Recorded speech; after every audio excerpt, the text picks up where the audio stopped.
hands down, back a little straighter. At the professor's direction, I offered my body to his gaze. This was the first time I had ever bared myself for art, submitting to a man's scrutiny. His eyes were like bottomless pits, pulling me in, devouring me. You're a masterpiece. The art studio filled with his praise, and the scratchy sound of his pencil on paper. Every stroke felt like it was being drawn directly on my heart. An unbearable, delicious itch. My name is Lorelei Monroe. I'm a freshman at the prestigious Northwood Academy of Fine Arts. During freshman orientation, my tall frame and innocent face had already earned me the title of campus queen. Everyone saw me as some untouchable goddess. No one knew that beneath my icy exterior lay a smoldering fire waiting to be ignited. The number of guys chasing me was absurd, but I never gave them a second glance, because the one I wanted was my professor, Julian Croft. He was the youngest professor in the academy, devastatingly handsome and quietly intense. Too bad he was already off the market, snapped up way too young. From what I heard, I'd often overhear the other girls talking about him. He's every girl's dream, but he married such an old, plain woman. He's a total saint. They were all complaining from the sidelines, but I was different. I made a silent vow. He would be mine. I heard plenty of girls have confessed to him, but he just gives them the cold shoulder. A sly smile touched my lips. The harder the challenge, the more excited I became. It was the only way to prove my own allure. The boys on campus were all clumsy amateurs. How could they possibly compare to a man with his depth and maturity? So many times in class I'd watch his focused expression and drift into daydreams, imagining it was just the two of us in the room. He was famous for his realistic figure drawings. Most of his award-winning pieces were of female bodies of all ages. I was certain he was a man who appreciated beauty. Otherwise, his hands could never create such magic, making every woman on his campus radiate a unique charm. To get his attention, I started making a point of not wearing a bra to his class. Today, I decided to be late. I ran to the classroom door, my eyes meeting his just as I stopped. As I gasped for air, my chest heaved, the thin fabric of my top doing little to hide my figure. Beads of sweat traced paths down my collarbones, disappearing into the neckline of my shirt. The thin fabric clung to my skin, hinting at the curves beneath, an invitation I knew he couldn't ignore. I didn't need a mirror to know how seductive I looked right now. I refused to believe he felt nothing. Sure enough, I saw his Adam's apple bob, but he quickly looked down again. You're late, miss. Please find a seat. He gestured towards the back of the room, but I had other plans. I grabbed a spare stool and placed it right next to his lectern. When he glanced down, he got an accidental, perfect view of my deep cleavage. He adjusted his gold-rimmed glasses, clearing his throat to mask his discomfort. What are you doing sitting here? A playful smile spread across my face. My gaze, wet and intense, locked onto his. I pitched my voice to a delicate, pleading tone. Professor, I have trouble hearing from far away. Please. I pressed my palms together, bowing slightly. My breast swayed with the movement, a deliberate, tantalizing display. I looked pitiful, but my intention was aggressive. He didn't say anything more. He just sighed and continued his lecture. For the rest of the class, he deliberately avoided looking at me. I knew he was fighting it, and fighting hard. My gaze was a net, trapping him, drowning him in a silent, shimmering lake of suggestion. I was sure he didn't hate it. He was enjoying it. I knew because the tips of his ears were bright red. After class, I pretended to pack my things, dragging it out until we were the only two left in the classroom. Slowly, I stood up and walked toward him. For a married man, he was as shy as a teenage boy. He still didn't dare to look me in the eye. I tugged my collar down a little lower, then accidentally dropped my box of paints on the floor.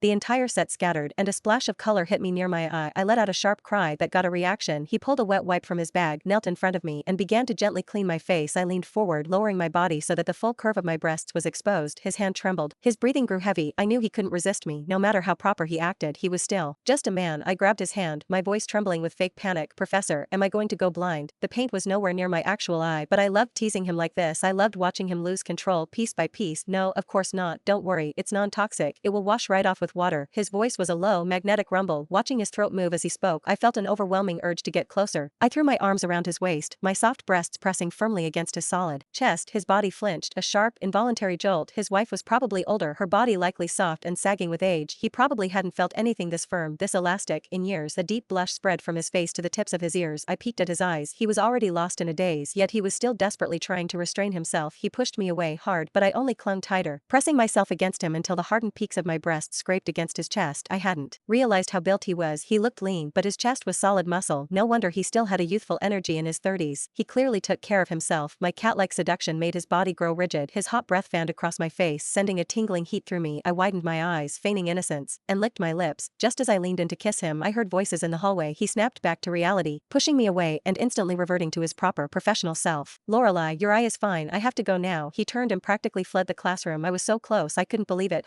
Julian Croft, you can run this time, but can you run for the next 4 years? As I fumed, my eyes caught something on the floor, a key. I picked it up and saw the tag. It was for his private studio, the one the university provided for him. He worked there every night. I'd heard his last life drawing model had quit. Her boyfriend couldn't handle it and had a huge fight with Julian about it. He'd been stressing about it ever since. A painter can't live without creating, especially one as obsessed as him. I dangled the key from my finger, a wicked glint in my eye. Well, look at that, an opportunity. He arrived at his studio at 8 o'clock every night, like clockwork. I got there 20 minutes early and left the door slightly ajar. With my back to the entrance, I sat on a long table scattered with rose petals and began to slowly shed my clothes, one piece piece at a time, a slim waist, firm hips, pale, smooth skin. I was confident this sight would be irresistible to any man. I closed my eyes, a thrill of nervous excitement coursing through me as I waited. Finally, I heard footsteps approaching. Tap, tap, tap. The door creaked open. The moment he flipped on the light, he froze, but his shock quickly melted into awe. Lorelei, what are you doing here? I turned, lounging on my side, the very picture of lazy sensuality. A breeze rustled the white linen curtains, making them drift and settle over my body, half hiding, half revealing. It was a perfect, painterly scene. Professor, I know you need a model. I'm willing. I looked at him expectantly, sending him a clear, silent message. If he wanted me, he could have me, for whatever he wanted. But instead, he walked over, picked up a blanket, and covered my body. He spoke through gritted teeth. This isn't appropriate. He'd painted countless women, always composed and professional, but with me, suddenly it wasn't appropriate. That could only mean one thing. He was attracted to me. I ripped the blanket off, exposing myself completely. He immediately spun around, as if trying to draw a physical line between us. I had risked social suicide to get to this point. I wasn't about to give up so easily. I grabbed his head and forced him to face me. He swallowed hard several times but kept his eyes squeezed shut. He so obviously wanted this, yet he insisted on this tortured, reluctant act. I took his large hand and guided it to my breast, closing his fingers around its full, soft weight, a texture this perfect. He probably hadn't felt it in a long, long time. A 20-year-old body is always going to be softer, tighter than a 30-something's. His breathing hitched, ragged and fast, as if he'd been shocked by an electric current. I cooed, my voice dripping with honey. Professor, am I not as good as the other models? He didn't answer, but the look of pure pleasure on his face said everything. I pressed my body against his, feeling the slow, hard change in him. The bulge in his pants was growing, hard as iron. I traced a finger along his neck, playing with his earlobe. Then, catching him off guard, I squeezed my thighs together, clamping them around his leg. Ha! A sharp hiss escaped his lips. He was trying so hard to resist, a vein throbbing in his temple, but he couldn't suppress the guttural sound of pleasure. We were getting there. I stood on my toes, kissing his neck, licking the shell of his ear. Then I moved to his lips. They were cool to the touch. I tried to part them with my tongue, but he kept his jaw clenched shut, a stubborn gatekeeper, such a gentleman. I let out a soft whimper, using the back of his hand to wipe away a fake tear. He finally opened his eyes, seeing my dejected, wounded expression. His gaze softened. Julian, I whispered, my voice breaking, do you hate me that much? This is my first time being this open with a man. I just wanted to help you create your work without any burdens. A flicker of pain crossed his face. He forced out the words, but I have a wife. I can't. I didn't let him finish. I crushed my lips against his.